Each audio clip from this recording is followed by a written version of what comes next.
Meet the editors. കണ്ണഞ്ചിപ്പിക്കുന്ന വാഗ്ദാനങ്ങളില്ല, ജനപ്രിയതയുടെ പ്രഖ്യാപനങ്ങളില്ല, പക്ഷേ പ്രായോഗിക ബജറ്റോ എന്നാണ് നമ്മുടെ ചോദ്യം.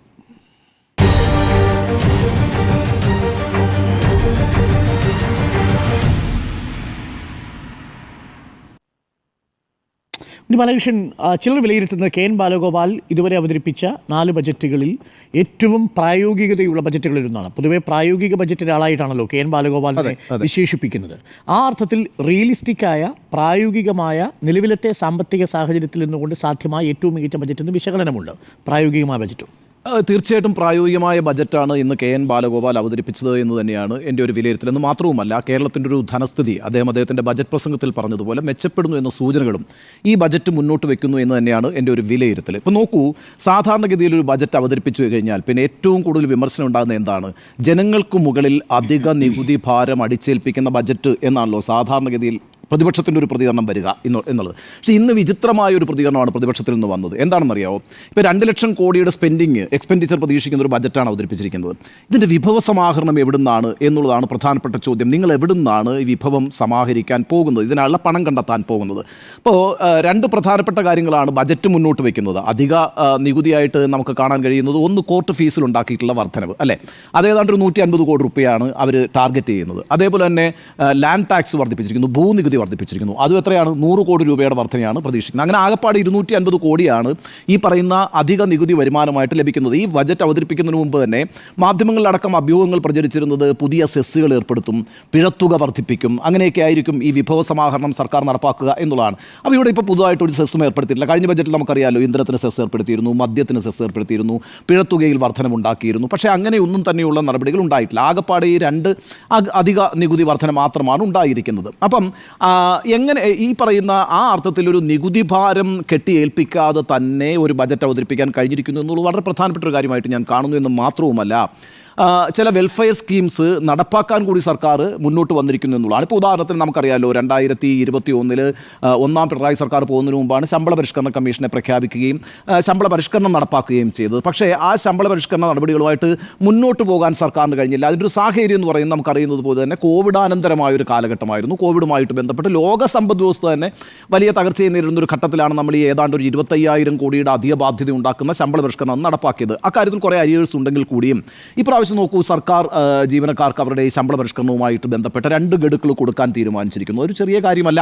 അതേപോലെ തന്നെ പെൻഷൻകാർക്ക്, സർവീസ് പെൻഷൻകാർക്ക് അവരുടെ ശമ്പള പരിഷ്കരണവുമായി ബന്ധപ്പെട്ട കുടിശ്ശിക മുഴുവൻ ഈ വർഷം, ഈ മാസം കൊടുത്തു തീർക്കുകയാണ്. ഏതാണ്ട് 600 കോടി രൂപയാണ് അത് അത്രയും കൊടുത്തു തീർക്കുകയാണെന്ന് മാത്രവുമല്ല, ഏപ്രിൽ മാസത്തിൽ സർക്കാർ ജീവനക്കാർക്കും പെൻഷൻകാർക്കും 1 ഗഡു ക്ഷാമബത്തെയും കൊടുക്കുന്നു എന്നുള്ളതാണ്. അപ്പോൾ അത്രയും ഒരു ഇനിഷ്യേറ്റീവ് പിന്നെ സർക്കാരിന് ചെയ്യാൻ കഴിയുന്നുണ്ട് സർക്കാർ ജീവനക്കാരുടെ കാര്യത്തിൽ. അത് മാത്രവുമല്ല, ഈ പറയുന്ന കഴിഞ്ഞ ദിവസങ്ങളിലൊക്കെ നമ്മൾ ചർച്ച ചെയ്തത് ക്ഷേമ പെൻഷൻ 100 രൂപ മുതൽ 200 രൂപ വരെ വർദ്ധിപ്പിക്കും എന്നാണ് നമ്മൾ പ്രതീക്ഷിച്ചിരുന്നത്. പക്ഷേ ആ വർധന ഉണ്ടായിട്ടില്ല. നമ്മളിന്നിപ്പോൾ ബാലഗോപാലുമായിട്ടുള്ള അഭിമുഖത്തിൽ ചോദിച്ചപ്പോൾ അദ്ദേഹം പറഞ്ഞൊരു മറുപടി വളരെ കൃത്യമായ മറുപടിയാണ്. നമ്മളിങ്ങനെ വർദ്ധിപ്പിച്ചു എന്ന് പ്രഖ്യാപിച്ചാൽ മാത്രം പോലും അത് കൊടുക്കണ്ടേ? അങ്ങനെ കൊടുക്കാൻ കഴിയുന്ന വർധനയല്ലേ പ്രഖ്യാപിക്കാൻ കഴിയും. അതുകൊണ്ട് ഇപ്പോൾ തൽക്കാലം വർദ്ധിപ്പിക്കുന്നില്ല. പക്ഷേ നമ്മൾക്കിപ്പോൾ കൊടുക്കേണ്ടതായിരിക്കുന്ന 3 ഗഡുക്കളുണ്ടല്ലോ, കുടിശ്ശിക, അത് കൊടുത്തു തീർക്കാൻ തീരുമാനിക്കുന്നു. അപ്പോൾ നോക്കൂ, സർക്കാർ ജീവനക്കാരുടെ പിന്നെ കൊടുക്കാനുള്ള തുകയിൽ കുറച്ചൊക്കെ കൊടുക്കാൻ ശ്രമിക്കുന്നു. അതുപോലെ തന്നെ ക്ഷേമ പെൻഷൻ കുറച്ചൊക്കെ കൊടുക്കാൻ ശ്രമിക്കുന്നു. അതുപോലെ തന്നെ വളരെ പ്രധാനപ്പെട്ട ഒരു കാര്യമാണെന്ന്, ഈ കരാർ ജീവനക്കാരായിട്ടുള്ള ദിവസവേതനക്കാരുണ്ട്, അവരുടെ ശമ്പളത്തിൽ 5% വർധന വരുത്തുന്നു എന്നുള്ളതാണ്. ഇങ്ങനെ ഓരോ വിഭാഗങ്ങളെയും ടേക്ക് കെയർ ചെയ്യുന്ന ഒരു ബജറ്റായിട്ടാണ് ഞാനിതിനെ മനസ്സിലാക്കുന്നത്. ഇപ്പോൾ മത്സ്യത്തൊഴിലാളികളുടെ മേഖലയിലുണ്ടല്ലോ വലിയ പദ്ധതികൾ അവർ വിഭാവന ചെയ്തിട്ടുണ്ടെന്നുള്ളൊരു ചെറിയ കാര്യമായിട്ട് ഞാൻ കരുതുന്നില്ല. 2,36,00,000 മത്സ്യത്തൊഴിലാളികൾക്ക് ഗ്രൂപ്പ് ഇൻഷുറൻസ് പദ്ധതി ഈ ബജറ്റിൽ പ്രഖ്യാപിച്ചിട്ടുണ്ട്. അതുപോലെ തന്നെ മത്സ്യത്തൊഴിലാളികളുടെ വീടുകൾ നവീകരിക്കുന്ന പദ്ധതി ഈ ബജറ്റിൽ പ്രഖ്യാപിച്ചിട്ടുണ്ട്. ഈ തീരദേശ സംരക്ഷണവും മറ്റുമായി ബന്ധപ്പെട്ട് വലിയ പദ്ധതികൾ അവിടെ ഉണ്ട്. അതൊക്കെ എല്ലാ ബജറ്റിലും ഉണ്ടാകുന്നതാണെങ്കിൽ കൂടിയും ഇത്തരത്തിൽ മത്സ്യത്തൊഴിലാളികൾക്ക് ക്ഷേമം പ്രഖ്യാപിക്കുന്ന ചില പദ്ധതികൾ പ്രഖ്യാപിക്കുന്നു. അതുപോലെ തന്നെയാണെന്നേ ഇപ്പോൾ കാർഷിക മേഖലയിലെ ഒരു കരുതൽ എന്ന് പറയുന്നത്. ആ കാർഷിക മേഖലയിലെ കരുതലിൻ്റെ ഒരു പ്രത്യേകത എന്താണ്? ഇപ്പം നമ്മൾ ഞാൻ അതിലേക്ക് വരാം, കേന്ദ്രവുമായിട്ട് ബന്ധപ്പെട്ട് വരാം. എന്തായാലും കാർഷിക മേഖലയിലേക്കും മെച്ചപ്പെട്ട രീതിയിൽ തന്നെ പണം കണ്ടെത്തുന്നു എന്നുള്ളത് മാത്രമല്ല, വിലക്കയറ്റം തടയുന്നതിന് വിപണി ഇടപെടലിനായിട്ട് 2,091 കോടി രൂപ മാറ്റിവെച്ചിട്ടുണ്ട്. അതൊരു ചെറിയ കാര്യമായിട്ട് ഞാൻ കാണുന്നില്ല. അപ്പോൾ ഈ രീതിയിലൊക്കെ ഓരോ വിഭാഗങ്ങളിലേക്കും എത്താൻ പാകത്തിൽ ബജറ്റ് അത് കുറച്ചുകൂടിയൊക്കെ ഭാവനാപൂർണ്ണമായി കൈകാര്യം ചെയ്തിരിക്കുന്നുള്ളതാണ്. 10,000 കോടി രൂപയിൽ അധികമാണ് അല്ലേ, 10,400 കോടിയോളം രൂപയാണ് ആരോഗ്യ മേഖലയ്ക്കായി മാറ്റിവെച്ചിരിക്കുന്നത് എന്ന് പറയുന്നത്. അപ്പോൾ ആ അർത്ഥത്തിലൊക്കെ അധിക നികുതി ഭാരം അടിച്ചേൽപ്പിക്കാതെ തന്നെ പല വെൽഫെയർ സ്കീംസിലേക്കും പോകാനുള്ളൊരു ശ്രമം ഇക്കാര്യത്തിൽ പിന്നെ ബാലഗോപാൽ നടത്തിയിട്ടുണ്ട്. അത് സ്തുത്യർഹമാണെന്നാണ് എൻ്റെ അഭിപ്രായം. കാരണം എന്താ, ഇപ്പം നമ്മൾ നേരിട്ടൊരു പ്രശ്നം എന്തായിരുന്നു, കഴിഞ്ഞ 2-3 വർഷങ്ങളായിട്ട് നമ്മൾക്ക് GST കോമ്പൻസേഷൻ കിട്ടുന്നില്ല എന്നുള്ളൊരു പ്രശ്നമുണ്ട് അല്ലേ. GST കോമ്പൻസേഷൻ കിട്ടാതെ വരുമ്പം കേന്ദ്രവിധത്തിൽ നമുക്കുണ്ടാകുന്ന ഇടിവെന്ന് പറയുന്നത് ചെറിയൊരു ഇടിവാണോ? നമ്മളൊരു കാര്യം മനസ്സിലാക്കേണ്ടത്, നമ്മളൊരു കൺസ്യൂമർ സ്റ്റേറ്റിലെ ഇപ്പോൾ സാധാരണഗതിയിൽ ഫിനാൻസ് കമ്മീഷന്റെ ക്രൈറ്റീരിയാസ് ഡിഫറൻ്റ് ആണല്ലോ ഓരോ സ്റ്റേറ്റുമായി ബന്ധപ്പെട്ട്. ഇപ്പം 3.5 കോടി ജനങ്ങളുള്ള കേരളത്തോടുള്ള സമീപനമല്ലല്ലോ 30 കോടി ജനങ്ങളുള്ള ഉത്തർപ്രദേശ്. അങ്ങനെ ആകാനും പാടില്ല. അപ്പം കേന്ദ്രത്തിൻ്റെ വിഹിതത്തിൽ ഒരു വളരെ മേജറായ ഒരു പോർഷൻ ഉത്തർപ്രദേശിലേക്ക് പോകണം. അവിടെ പല സാമൂഹ്യ സാഹചര്യങ്ങളും വളരെ പിന്നാക്കമാണ്, അത് കോമ്പൻസേറ്റ് ചെയ്യപ്പെടേണ്ടതുണ്ട്. അവിടുത്തെ പിന്നെ പോപ്പുലേഷൻ വളരെ കൂടുതലാണ്. പക്ഷേ ഇവിടെ എന്താ പ്രശ്നം, ഇപ്പോൾ കേരളത്തിൻ്റെ കാര്യത്തിലേക്ക് വരുമ്പോൾ നമുക്ക് വലിയ ഇൻഡസ്ട്രീസ് ഇല്ല, നമുക്ക് അഗ്രികൾച്ചർ എന്ന് പറയുന്നത് വളരെ കുറച്ചേ ഉള്ളൂ. നമ്മളൊരു കൺസ്യൂമർ സ്റ്റേറ്റാണ്, നമ്മൾ പച്ചക്കറി പുറത്തുനിന്ന് വാങ്ങിക്കുന്നവരാണ്, നമ്മൾ അരി ഇറക്കുമതി ചെയ്യുന്നവരാണ്, നമ്മൾ തുണി ഇറക്കുമതി ചെയ്യുന്നവരാണ്. ഈ രീതിയിൽ ഒരു കൺസ്യൂമർ സ്റ്റേറ്റ് ആയിരിക്കുന്നതിൻ്റെ സവിശേഷത കണക്കിലെടുത്തുകൊണ്ട് കേന്ദ്ര വിഹിതത്തിൽ അതൊരു ക്രൈറ്റീരിയ ആകേണ്ടതുണ്ട്. ഇപ്പോൾ നമുക്ക് 1.925 ആണ് നമ്മുടെ പിന്നെ വിഹിതം എന്ന് പറയുന്നത്. അതിൻ്റെയാണ് നമ്മളിപ്പോൾ അനുഭവിച്ചുകൊണ്ടിരിക്കുന്നത്. ഈ കഴിഞ്ഞ കുറേ നാളുകളായിട്ട് നമ്മൾ സാമ്പത്തിക ഞെരുക്കം അനുഭവിക്കാനുള്ള ഒരു കാരണം അതാണ്. അത് മാത്രമല്ലോ സംഭവിച്ചു. ഇപ്പോൾ കേരളത്തിൽ പാലങ്ങൾ വേണ്ടേ, കേരളത്തിൽ റോഡ് വേണ്ടേ, ആ റോഡുകളുടെയും പാലങ്ങളുടെയും ഒക്കെ വികസനത്തിനായിട്ട് കിഫ്ബി എന്നൊരു പദ്ധതി വിഭാവന ചെയ്യുന്നു. പ്രശ്നം എന്താ സംഭവിച്ചത്, ആ കിഫ്ബി എന്താ നമ്മളുടെ ഈ കടമെടുപ്പ് പരിധിയിലേക്ക് മാറ്റുന്നു. അതുപോലെ തന്നെ ക്ഷേമ പെൻഷൻ കൊടുക്കണ്ടേ, ക്ഷേമ പെൻഷൻ എടുത്ത് കടമെടുപ്പ് പരിധിയിലേക്ക് മാറ്റുന്നു. അപ്പോൾ എന്ത് പറ്റി, നമുക്ക് കടമെടുക്കാൻ കഴിയാത്തൊരു സാഹചര്യം വന്നു. ഇത്തരത്തിലുള്ള സാമ്പത്തിക ഞെരുക്കങ്ങളിലാണ് കഴിഞ്ഞ 2-3 വർഷമായിട്ട് കേരളത്തിൻ്റെ സമ്പദ് വ്യവസ്ഥ കിടന്ന് കളിക്കുന്നത് എന്നുള്ളതാണ്. അത് കൂടാതെ നമ്മൾ അനുഭവിച്ചുകൊണ്ടിരുന്ന പ്രശ്നം എന്താ, കോവിഡിന് ശേഷം ഇങ്ങോട്ടുണ്ടായിട്ടുള്ള പ്രശ്നങ്ങളാണ്. ഇപ്പോൾ നോക്കൂ, കോവിഡ് നമ്മളെ ഏറ്റവും കൂടുതൽ അഫക്റ്റ് ചെയ്യുന്ന വേറൊരു അർത്ഥത്തിൽ അന്യരാജ്യങ്ങളിൽ പോയി തൊഴിലെടുക്കുന്ന വലിയൊരു വിഭാഗം പ്രവാസി മലയാളികളുണ്ട്. അവർക്ക് തൊഴിൽ നഷ്ടപ്പെട്ട് കേരളത്തിലേക്ക് തിരിച്ചു വരുന്ന സാഹചര്യമുണ്ടായി. അങ്ങനെ നമ്മുടെ റെമിറ്റൻസിൽ വലിയ ഇടിവ് വന്നു. ഇന്നിപ്പോൾ ധനമന്ത്രി പറയുന്നൊരു കാര്യമുണ്ട് കേട്ടോ, രാജ്യത്ത് തന്നെ റെമിറ്റൻസിൽ 21% കേരളത്തിനാണ് കിട്ടുന്നതെന്നുള്ളതാണ്. അതൊരു ചെറിയ ഡെവലപ്മെൻ്റ് അല്ല. ഞാൻ പറയുന്നത് കേരളത്തിൻ്റെ സാമ്പത്തിക വ്യവസ്ഥ കുറച്ചുകൂടി പുനരുജ്ജീവിച്ചു വരുന്നു, മുന്നോട്ട് വരുന്നു എന്നതിൻ്റെ സൂചന തന്നെയാണ്. അതിൻ്റെ ഭാഗമായിട്ടാണ് നമുക്ക് ഇത്തരത്തിലുള്ള സ്കീമുകൾ പ്രഖ്യാപിക്കാനും ഇത്രയൊക്കെ കാര്യങ്ങൾ വകയിരുത്താനും കഴിയുന്നത് എന്നുള്ളതാണ്. അതുകൊണ്ട് ഇതേക്കുറിച്ച് എനിക്ക് പറയുന്ന ഈ ബജറ്റിനെ കുറിച്ചുള്ള എൻ്റെ ഒരു പ്രാഥമികമായ വിലയിരുത്തൽ എന്ന് പറയുന്നത് പ്രോഗ്രസീവാണ്, യാതൊരു സംശയമില്ല, പോസിറ്റീവുമാണ്. ഈ ഒരു പ്രശ്നം എന്ന് പറയുന്നത്, ഞാനിപ്പോൾ നോക്കുമ്പം ഏതാണ്ടൊരു 32,000 കോടിയുടെ വർധന വരുമാനത്തിലുണ്ടാകും എന്നാണ് പറയുന്നത്. വരുമാന വർധനയുണ്ടാകും എന്നാണ് പറയുന്നത്. 20,000 കോടി അധിക വർധന ഉണ്ടാകും. എങ്ങനെ, റവന്യൂ വരുമാനത്തിലുണ്ടാകും. 10,000 കോടിയോളം തനത് നികുതി വരുമാനത്തിൽ വർധനയുണ്ടാകും. അതുപോലെ തന്നെ ഒരു 2,000 കോടി രൂപയുടെ നികുതി ഇതര വരുമാന വർധനയുണ്ടാകും. അപ്പോൾ 32,000 കോടി രൂപയുടെ വരുമാന വർധനയാണ് ഈ ബജറ്റ് പ്രതീക്ഷിക്കുന്നത്. അത് ഒരു അംബീഷ്യസ് ടാർഗറ്റ് ആണോ എന്ന് മാത്രമാണ്, ഞാനൊരു എക്കണോമിസ്റ്റ് അല്ല, ഒരു ജേർണലിസ്റ്റിക് പോയിന്റ് ഓഫ് വ്യൂ ആണ് ഞാൻ പറയുന്നത്. 32,000 കോടി രൂപയുടെ വരുമാനം അധികമായി വർദ്ധിക്കുമ്പോൾ നമ്മളിപ്പോൾ വളരെ പ്രധാനപ്പെട്ട ചില കാര്യങ്ങൾ ചെയ്യുന്നുണ്ടല്ലോ. ഇപ്പം 405 കോടി രൂപയുടെ ഉച്ചഭക്ഷണ പദ്ധതി നമ്മൾ പ്രഖ്യാപിക്കുന്നുണ്ട്. 150 കോടി രൂപയുടെ ഈ പറയുന്ന സൗജന്യ യൂണിഫോം പദ്ധതി നമ്മൾ പ്രഖ്യാപിക്കുന്നുണ്ട്. ഉന്നത വിദ്യാഭ്യാസ രംഗത്ത് 2,000 കോടി രൂപയുടെ പദ്ധതിയാണ് പ്രഖ്യാപിച്ചിരിക്കുന്നത്. ആ അർത്ഥത്തിലൊക്കെ എല്ലാ മേഖലകളെയും കാറ്റർ ചെയ്യുന്നുണ്ട്. ഇന്ന് മാത്രവുമല്ല, ഇന്നിപ്പോൾ കേരളത്തിൽ നമ്മളെല്ലാവരും വഴികളിലൂടെ ദേശീയപാതയിലൂടെ സഞ്ചരിച്ചുകൊണ്ടിരിക്കുന്നവരാണ്. ഇപ്പോഴൊക്കെ നമ്മൾ സഞ്ചരിക്കുമ്പം വളരെ ട്രാഫിക് ബ്ലോക്കിലൊക്കെ പെട്ട് വലിയ ബുദ്ധിമുട്ടിയാണ് സഞ്ചരിക്കുന്നത്. കാരണം എന്താ വെച്ചാൽ ഈ ദേശീയപാതയുടെ പണി പുരോഗമിക്കുന്നു എന്നുള്ളതാണ്. ഇപ്പോൾ ഞാനിപ്പോൾ ഇവിടുന്ന് ആലപ്പുഴയിലേക്ക് പോകാനെടുക്കുന്ന സമയം എന്ന് പറഞ്ഞാൽ 2.5-3 മണിക്കൂറാണ്. സത്യത്തിൽ 1 മണിക്കൂർ കൊണ്ട് എത്താവുന്നൊരു സമയമാണ്. പക്ഷേ 2.5-3 മണിക്കൂർ എടുത്താണ് ഞാൻ ട്രാവൽ ചെയ്യുന്നത്. അതിൻ്റെ കാര്യം എന്ന് വെച്ചാൽ ഇതിനിടയിലൊക്കെ ഫ്ലൈ ഓവറുകളും ഈ പാതാ വികസനവും ഒക്കെ നടക്കുന്നു എന്നുള്ളതാണ്. ഇന്നിപ്പോൾ ധനമന്ത്രി പറയുന്നത് അടുത്ത വർഷത്തെ ബജറ്റ് പ്രഖ്യാപിക്കും മുമ്പ് ഈ ദേശീയപാത തുറന്നു കൊടുക്കാൻ കഴിയും എന്നാണ്. അവിടേക്ക് ഏതാണ്ട് 3,000 കോടി രൂപയാണ് ഗതാഗതത്തിന് വേണ്ടിയിട്ട് മാറ്റിവെക്കുന്നത്. വിഴിഞ്ഞം പോർട്ടുമായി ബന്ധപ്പെട്ടുള്ള പദ്ധതികൾ നോക്കും. ഒരു കപ്പൽ നിർമ്മാണശാല ആലോചിക്കുന്നു എന്നുള്ളതാണ്. അതുപോലെ തന്നെ കൊല്ലം, വിഴിഞ്ഞം, പുനലൂർ ഈ ത്രികോണ വികസനം ആലോചിക്കുന്നു എന്നുള്ളതാണ്. അപ്പോൾ ഇൻഫ്രാസ്ട്രക്ചറിൻ്റെ മേഖലയിലും ചില ഭാവനാപൂർണ്ണമായിട്ടുള്ള പദ്ധതികൾ ഉണ്ടാക്കുന്നു. IT രംഗത്താണെങ്കിലും കൊല്ലത്താണെങ്കിലും അതുപോലെ തന്നെ കണ്ണൂരാണെങ്കിലും വലിയ IT പാർക്കുകളൊക്കെ ഭാവന ചെയ്യപ്പെടുന്നു എന്നുള്ളതാണ്. ഈ കാര്യത്തിനകത്ത് ധനമന്ത്രിയെ നമ്മൾ വിശ്വാസത്തിലെടുക്കേണ്ടതുണ്ട്. കാരണം നമ്മൾ പിന്നീട് നടത്തിയ വാർത്താ സമ്മേളനത്തിൽ, അതായത് അദ്ദേഹവുമായി റിപ്പോർട്ടർ TV നടത്തിയ വാർത്താ സമ്മേളനത്തിൽ നമ്മൾ ഈ വിഷയം ഉന്നയിച്ചിട്ടുണ്ട്. എത്രമാത്രം റിയലിസ്റ്റിക് ആണെന്നുള്ളത്. വളരെ റിയലിസ്റ്റിക് ആയിട്ടുള്ള കാര്യങ്ങൾ മാത്രമാണ് ഈ പദ്ധതിയായിട്ട് ബന്ധപ്പെട്ട് പറഞ്ഞിരിക്കുന്നു എന്നുള്ളതാണ്. പക്ഷേ പ്രതിപക്ഷം പറയുന്നൊരു കാര്യമുണ്ട്. ഇത്തരത്തിൽ തന്നെയാണ് കഴിഞ്ഞ പ്രാവശ്യവും പദ്ധതി പ്രഖ്യാപനങ്ങൾ ഉണ്ടായിരുന്നത്. പക്ഷേ ആ പദ്ധതി പ്രഖ്യാപനങ്ങൾ അത് പകുതി വെച്ചിട്ട് ഈ പറയുന്ന പ്ലാൻ ഫണ്ട് വെട്ടിക്കുറയ്ക്കുക എന്നുള്ളൊരു പരിപാടിയിലേക്ക് പോയി എക്സിക്യൂട്ടീവ് ഓർഡർ വഴി അത് ചെയ്തിട്ടുണ്ട് എന്നുള്ളതാണ്. അതുകൊണ്ട് നിയമസഭയിൽ വന്ന് അവതരിപ്പിക്കുക ബജറ്റ്, എന്നിട്ട് ആ ബജറ്റിനെ ബജറ്റ് പാസ്സാക്കിയതിന് ശേഷം പ്ലാനിൽ വെട്ടിക്കുറയ്ക്കൽ കൊണ്ടുവരിക, അത്തരത്തിലൊരു നീക്കമാണ് ഇതിനു മുമ്പ് നടന്നിട്ടുള്ളത് എന്ന് പ്രതിപക്ഷം ചൂണ്ടിക്കാണിക്കുന്നുണ്ട്. മാത്രമല്ല ചില കുടിശ്ശിക പ്രശ്നങ്ങളും ചൂണ്ടിക്കാണിക്കുന്നുണ്ട്. ശരിയാണ്, ഇപ്പം 700 കോടി രൂപയാണ് കാരുണ്യ പദ്ധതിക്ക് വെച്ചിരിക്കുന്നത്, പക്ഷേ 1300 കോടിയുടെ കുടിശ്ശിക അപ്പുറത്ത് കൊടുക്കാനുണ്ട്. അതുപോലെ തന്നെയാണ് ഈ പറയുന്ന 700 കോടി രൂപ സപ്ലൈകോയ്ക്ക് വേണ്ടി മാറ്റി വെച്ചിരിക്കുന്നു, പക്ഷേ ഏതാണ്ട് ഒരു 590ഓളം കോടി രൂപയുടെ ബാധ്യത അവിടെ ഉണ്ടായിരിക്കുന്നു. പക്ഷേ നമ്മളിപ്പോൾ ധനമന്ത്രിയായിട്ട് സംസാരിക്കുമ്പോൾ അദ്ദേഹം പറഞ്ഞു ഈ കുടിശ്ശിക പ്രശ്നങ്ങളുണ്ടാകും, അതിപ്പോൾ KSRTCയുടെ കാര്യത്തിൽ മാറ്റിവെക്കുന്ന പൈസയേക്കാൾ എത്രയോ അധികമാണ് അവർക്ക് വേണ്ടി ചെലവാക്കുന്നത് എന്നുള്ളതാണ്. പക്ഷേ ഒരു പ്ലാൻ ഫണ്ട് എന്നുള്ളവർക്ക് ബജറ്റിൽ ആ കാര്യങ്ങൾ വകയിരുത്തും എന്നുള്ളത് മാത്രമാണ്. അപ്പം ഞാൻ പറയുന്നത് ഇതിനകത്ത് കുറേയൊക്കെ വീഴ്ചകൾ ഉണ്ടാകാമെങ്കിൽ കൂടിയും വളരെ റിയലിസ്റ്റിക് ആയ ഒരു ബജറ്റ് തന്നെയായിട്ട് ഞാൻ കാണുന്നു. കാരണം ഒരു എന്താ പറയുക, എല്ലാ മേഖലയിലേക്കും ഈ ബജറ്റ് പോയിട്ടുണ്ട്. അത് മത്സ്യത്തൊഴിലാളികളുടെ കാര്യത്തിനകത്താണെങ്കിലും, കൃഷിക്കാരുടെ കാര്യത്തിനകത്താണെങ്കിലും, അതുപോലെ തന്നെ സർക്കാർ ജീവനക്കാരുടെ കാര്യത്തിനകത്താണെങ്കിലും, കുടുംബശ്രീക്കാരുടെ കാര്യത്തിനകത്താണെങ്കിലും, ദിവസവേതനത്തിന് പ്രവർത്തിക്കുന്ന ആളുകളുടെ കാര്യത്തിനകത്താണെങ്കിലും, അതുപോലെ തന്നെ 10 കോടി തൊഴിൽ ദിനങ്ങൾ പറയുന്നുണ്ട് കേട്ടോ. NREGA സ്കീമുമായിട്ട് ബന്ധപ്പെട്ട് 10 കോടി തൊഴിൽ ദിനങ്ങൾ ഉറപ്പാക്കും എന്ന് പറയുന്നുണ്ട്. അപ്പോൾ ആ അർത്ഥത്തിലൊക്കെ ഭാവനാപൂർണ്ണമായ ഒരു ബജറ്റ് തന്നെയാണ് അവതരിപ്പിച്ചിരിക്കുന്നത്. എന്നാൽ അധികമായിട്ടുള്ള നികുതി ഭാരമൊന്നും ആരുടെയും തലയിൽ കെട്ടിവെക്കുന്നൊന്നും ഈ പ്രാവശ്യം ബജറ്റ് ചെയ്തിട്ടില്ല. സെസ്സുകൾ പുതുതായിട്ട് ഏർപ്പെടുത്തിയിട്ടില്ല. അപ്പോൾ കുറേ കൂടിയൊക്കെ കൺവിൻസിംഗ് ആണ് ഈ ബഡ്ജറ്റ്. പക്ഷേ ഈ വിഭവ സമാഹരണത്തിൻ്റെ കാര്യത്തിൽ ഈ അധിക വരുമാനം എങ്ങനെയാണ് കൊണ്ടുവരിക എന്നതുമായി ബന്ധപ്പെട്ടാണ്. അക്കാര്യത്തിൽ ഒരു കാര്യം നമുക്ക് ഉറപ്പിച്ച് പറയാൻ കഴിയുന്നത്, തനത് നികുതി വരുമാനം വർദ്ധിപ്പിക്കുന്നതിനകത്ത് കേരളം ഒരു മാതൃകയാണ്. അത് കഴിഞ്ഞ 2-3 വർഷങ്ങളായിട്ട്, സാമ്പത്തിക വർഷങ്ങളായിട്ട് നമ്മളുടെ സംസ്ഥാനത്ത് നിന്നുള്ള നികുതി പിരിവ് ഊർജ്ജസ്വലമാക്കിയിട്ടുണ്ട്. ആ വരുമാനം വർദ്ധിപ്പിക്കാൻ നമുക്ക് കഴിഞ്ഞിട്ടുണ്ട്. അതൊരു മാതൃകയായി കാണുകയാണെങ്കിൽ ഇപ്പോൾ കഴിഞ്ഞ പ്രാവശ്യം 7000 കോടിയോളം തനത് നികുതി വരുമാനം നമുക്കുണ്ടായിട്ടുണ്ട്. അപ്പോൾ ഇപ്രാവശ്യം അത് 10,000 കോടിയായിട്ട് 10,888 അങ്ങനെ എങ്ങാണ്ടാണ്, 9,888 അവർ പ്രതീക്ഷിക്കുന്നത്. അതായത് ഒരു 2,000 കോടിയുടെ വ്യത്യാസം വരുന്നുള്ളൂ. അത് അച്ചീവ് ചെയ്യാവുന്ന ഒരു ടാർഗറ്റ് ആയിട്ടാണ് നമ്മൾ കാണുന്നത്. അപ്പോൾ ആ അർത്ഥത്തിലൊക്കെ ഈ പറയുന്ന ബജറ്റ് പ്രായോഗികമായ ബജറ്റ് തന്നെയാണ്. ഞാൻ മനസ്സിലാക്കുന്നത് കേരളത്തിൻ്റെ ഒരു ധനസ്ഥിതി മെച്ചപ്പെടുന്നതിൻ്റെ സൂചനയാണ്. അതായത് ഒരു കേന്ദ്ര സഹായവുമില്ലാതെ കേന്ദ്ര വിഹിതത്തിൽ വന്നിരിക്കുന്ന കുറവുകളെ മുഴുവൻ മനസ്സിലാക്കിക്കൊണ്ട് GSTയുടെ കോമ്പൻസേഷൻ ഇല്ലാതെ നമ്മളുടെ സംസ്ഥാനത്ത് നിന്ന് ലഭിക്കാവുന്ന വരുമാനവും വെച്ചുകൊണ്ടുള്ള ഒരു എക്സ്പെൻഡിച്ചർ പ്ലാനാണ് അവതരിപ്പിച്ചിരിക്കുന്നത്. അത് കുറേ കൂടിയൊക്കെ വെൽഫെയറിലേക്ക് കൊണ്ടുപോകാൻ സർക്കാരിന് കഴിഞ്ഞിരിക്കുന്നു എന്നുള്ളത് തീർച്ചയായിട്ടും നല്ല കാര്യമാണ്. അർത്ഥത്തിൽ ഇതൊരു പ്രായോഗികമായ ബഡ്ജറ്റ് തന്നെയാണ്, റിയലിസ്റ്റിക് ആണ് എന്നാണ് എൻ്റെ വിലയിരുത്തൽ. സ്മൃതി, ഇതിനകത്ത് ഞാൻ നോക്കുമായിരുന്നു, കിഫ്ബിയെ കുറിച്ചൊരു സ്റ്റേറ്റ്മെൻറ്റ് അതിനകത്തുണ്ട്. കിഫ്ബി വരുമാനം ഉണ്ടാക്കണം എന്ന് തന്നെയാണ് ഈ ബജറ്റിലും പറയുന്നത്. പക്ഷേ കിഫ്ബിയെ അധികം ആശ്രയിക്കാതെയാണ് ഈ ബജറ്റ് വന്നിരിക്കുന്നത്. സൂക്ഷ്മമായിട്ട് നോക്കി മനസ്സിലാക്കാൻ സാധിക്കും. കിഫ്ബിയെ അധികം ആശ്രയിക്കാതെ സ്വാശ്രയമാണ് KN ബാലഗോപാൽ ഉന്നയിച്ചിരിക്കുന്നത്. KN ബാലഗോപാലിൻ്റെ ഒരു ആശയമല്ല കിഫ്ബി, അത് തോമസ് ഐസക്കിൻ്റെ ആശയമാണ്. അപ്പോൾ അതിനെതിരായിരുന്നു യഥാർത്ഥത്തിൽ.